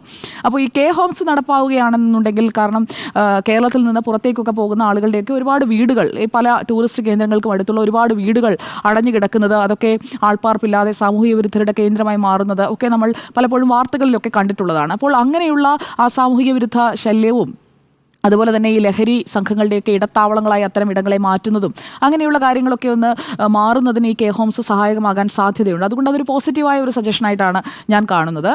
ഈ പ്രാരംഭ ചെലവുകൾക്കായി ഇപ്പോൾ 5 കോടി വകയിരുത്തിയിട്ടുണ്ട്. മാത്രമല്ല ടൂറിസം മേഖലയിലേക്ക് വരുന്ന വിദേശ വിനോദസഞ്ചാരികൾ, ആഭ്യന്തര ടൂറിസ്റ്റുകൾ മാത്രമല്ല വിദേശ വിനോദസഞ്ചാരികളും എപ്പോഴും പറയുന്നത് ഇവിടെയുള്ള താമസ സൗകര്യങ്ങളുടെ അപര്യാപ്തതയെക്കുറിച്ചാണ്. പലപ്പോഴും അവർക്ക് സീസൺ ആകുമ്പോഴേക്കും താമസം എല്ലാ സുരക്ഷയും ഉറപ്പാക്കുന്ന താമസ സൗകര്യങ്ങൾ കിട്ടാറില്ല. അതുകൊണ്ട് ഒരിക്കൽ വന്നവർ പിന്നീട് വരുമ്പോൾ ഇങ്ങനെ ഒരു ബുദ്ധിമുട്ടുണ്ട് എന്നത് കമ്മ്യൂണിക്കേറ്റ് ചെയ്യുന്നതിനെക്കുറിച്ചുമൊക്കെ പലയിടങ്ങളിലും നമ്മൾ കേട്ടിട്ടുണ്ട് അല്ലെങ്കിൽ വായിച്ചിട്ടുണ്ട്. അങ്ങനെയുള്ള പല പ്രതികരണങ്ങളും വന്നിട്ടുണ്ട്. അപ്പോൾ അതിനൊക്കെ ഒരു പരിഹാരം ഉണ്ടാക്കാൻ കഴിയുന്ന ഒരു സജഷനായിട്ടാണ് ഞാൻ ഈ കെ ഹോംസിനെ കാണുന്നത്. മാത്രമല്ല നമുക്കത് വരുമാന വർധനവുമാണ്. ആളുകൾക്ക് സ്വന്തം പോക്കറ്റിലേക്ക് അവർ വെറുതെ ഇട്ടിരിക്കുന്ന ഒരു സ്ഥലത്ത് നിന്ന് വരുമാനം കിട്ടുകയാണല്ലോ. അപ്പോൾ അതൊരു നല്ല സജഷനാണ്, പോസിറ്റീവ് സജഷനാണ് നടപ്പാക്കുകയാണെങ്കിൽ. പിന്നെ എനിക്കിതിൽ ബജറ്റിൻ്റെ ഒരു നട്ഷൽ നോക്കിക്കഴിഞ്ഞപ്പോഴേക്കും കയ്യടി കിട്ടാനായിട്ടൊന്നും കെ എൻ ബാലഗോപാൽ എന്ന ധനമന്ത്രി ശ്രമിച്ചിട്ടില്ല. വേണമെന്നുണ്ടെങ്കിൽ അവസാന സമ്പൂർണ്ണ ബജറ്റാണ്, കയ്യടി കിട്ടാൻ വേണ്ടി എഴുതി വെക്കാമായിരുന്നു. കാരണം അടുത്ത സർക്കാർ ഇടത് സർക്കാരാണോ അതോ മറ്റൊരു സർക്കാരാണോ എന്നൊന്നും പ്രതീക്ഷിക്കുന്ന ഒരു സാഹചര്യത്തിലേക്ക് നമ്മൾ എത്തിയിട്ടില്ല. എങ്കിൽ പോലും അടുത്ത സർക്കാരിലേക്ക് പോകുന്നതിനായി അപ്പോൾ കുറേ പ്രഖ്യാപനങ്ങൾ മാറ്റിവെച്ചിരിക്കുന്നതായിട്ടാണ് ഈ ബജറ്റിൽ നിന്ന് മനസ്സിലാക്കേണ്ടത്. കാരണം ഈ 4-ാം വർഷം ഇതൊന്നും പ്രഖ്യാപിക്കുന്നില്ല. അത് അങ്ങനെ വേണ്ട. അല്ലാതെ തന്നെ പഞ്ചായത്ത് തദ്ദേശ സ്ഥാപനങ്ങളിലേക്കുള്ള തെരഞ്ഞെടുപ്പിൽ ഞങ്ങൾക്ക് എഡ്ജ് ഉണ്ടാക്കിയെടുക്കാൻ കഴിയും എന്നുള്ളൊരു ആത്മവിശ്വാസം സർക്കാരിനുണ്ട് എന്ന് തോന്നിപ്പിക്കുന്ന തരത്തിലാണ് ഈ ബജറ്റിൽ വലിയ രീതിയിലുള്ള പദ്ധതി വിഹിതമോ ഒന്നും മാറ്റിവെക്കാതെ തന്നെയുള്ള പ്രഖ്യാപനങ്ങളിലേക്ക് അധികം പോകാതെ, എന്നാൽ ഭൂനികുതി വർദ്ധിപ്പിക്കുന്നതടക്കമുള്ള ആളുകൾക്ക് പ്രതിഷേധം നേരിയ തോതിലെങ്കിലും ഉണ്ടാകാൻ സാധ്യതയുള്ള കാര്യങ്ങളും ഇതിലുണ്ട്. ഭൂനികുതി ആണ് സാധാരണക്കാരൻ നോക്കുമ്പോൾ നേരിട്ട് താങ്കൾ പറഞ്ഞതുപോലെ ആ ഒരു ഭാഗം ശരിയാണ്. എപ്പോഴാണ് അവസാനമായി കൂട്ടിയത്, എത്രയാണ് കൂട്ടിയത്, നമ്മുടെ അടക്കം എല്ലാവരുടെയും മനുഷ്യരുടെ ജീവിത സാഹചര്യങ്ങളിലെ ചെലവുകൾക്ക് അത് അധിഷ്ഠിതമായി നമ്മൾ നോക്കുമ്പോൾ എത്ര വർധനയാണ് വരുത്തിയിട്ടുള്ളത്? നാമമാത്രമായ വർധനയാണെന്ന് പറയാം. പക്ഷേ 50% കൂട്ടിയെന്ന രീതിയിലാണ് ആ പ്രൊജക്ഷൻ വരിക. നേരത്തെ ഉണ്ടായിരുന്നതിന് 50% വർധന വരുത്തുന്നു എന്നത് പെട്ടെന്ന് കേൾക്കുമ്പോൾ ആളുകൾക്ക് അത് തങ്ങൾക്ക് ഒരു ബുദ്ധിമുട്ടാകുന്ന തീരുമാനമാണല്ലോ എന്ന് തോന്നിയാലും തെറ്റു പറയാൻ കഴിയില്ല. ഇപ്പോൾ താങ്കൾ ഈ കണക്കുകൾ ഒരു 6 എത്ര സെന്റാണ് അങ്ങനെയുള്ള ഡീറ്റെയിലിംഗിലേക്ക് പോകാതെയാണല്ലോ 50% കൂട്ടി എന്ന് പെട്ടെന്ന് പറയുമ്പോഴേക്കും ആളുകൾക്ക് ഞങ്ങൾക്ക് നേരെയാണല്ലോ ഈ പ്രഹരം എന്ന് തോന്നും. മാത്രമല്ല ഈ കിഫ്ബിയുടെ കാര്യത്തിലായാലും കിഫ്ബിയിൽ നിന്നുള്ള പണമെടുത്ത് റോഡുകൾ ഉണ്ടാക്കുന്നു, അതിന് ഇന്ധന സെസ് ഏർപ്പെടുത്തുന്നു. ഇന്ധന സെസ് കൂടാതെ ഈ ടോൾ കൂടി ഏർപ്പെടുത്തുന്നതിനായിട്ടുള്ള ആ ഒരു സജഷൻ വരുന്നത് പക്ഷേ ഡയറക്റ്റായല്ല, ഇൻഡയറക്റ്റായുള്ള സജഷനാണ്. അതിലും വളരെ ക്ലവറായിട്ട് തന്നെയാണ് കൊല്ലംകാരനായ ധനമന്ത്രി അതിൽ ഉൾപ്പെടുത്തിയിരിക്കുന്നത് എന്നത് നമ്മൾ എടുത്തു പറയേണ്ടിയിരിക്കുന്നു. ടോൾ ഉണ്ടോ എന്ന് ചോദിച്ചാൽ ടോളിനെ കുറിച്ച് പറയുന്നില്ല. എന്നാൽ ടോൾ ഉണ്ടാകും എന്നുള്ളത് ഈ ബജറ്റോട് കൂടി നമുക്ക് ഉറപ്പായിരിക്കുകയാണ്. മാത്രമല്ല അതൊരു തീരുമാനമായി നമ്മുടെ മുന്നിൽ ഉണ്ട് താനും. അപ്പോൾ അതാണ് മറ്റൊരു പ്രധാനപ്പെട്ട കാര്യം. ഈ തെരഞ്ഞെടുപ്പ് വാഗ്ദാനം എന്നുള്ളത് ആ സർക്കാരിൻ്റെ കാലത്ത് പൂർത്തിയാക്കേണ്ടതാണ് എന്നതാണ് ഞാൻ മനസ്സിലാക്കുന്നത്.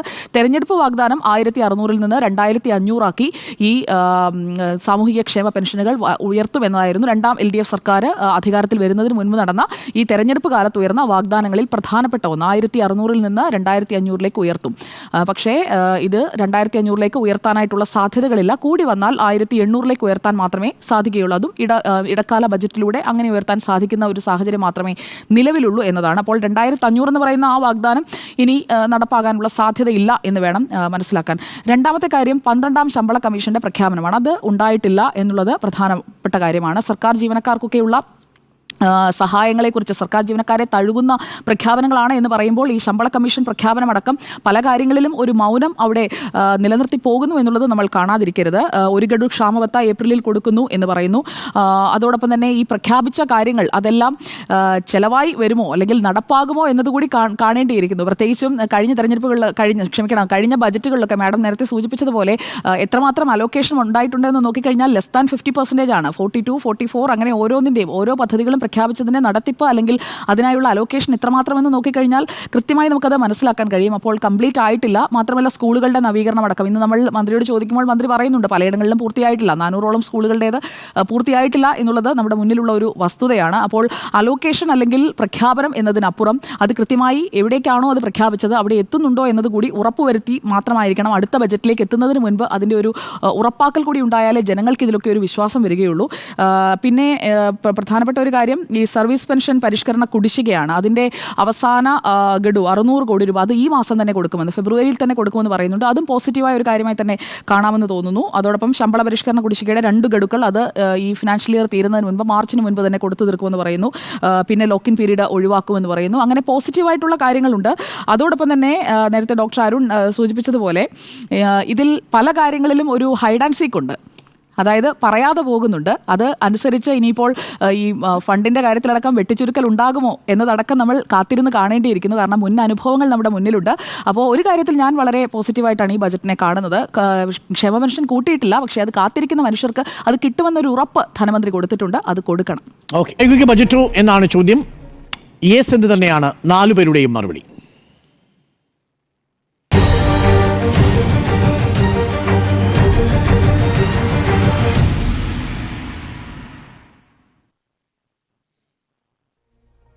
ഇതോടെ മീറ്റ് ദി എഡിറ്റേഴ്സ് പൂർണ്ണമാവുന്നു. ഇനി കാണാം ഈ മണിക്കൂറിലെ പ്രധാന സംഭവ വികാസങ്ങൾ. Top 10 headlines.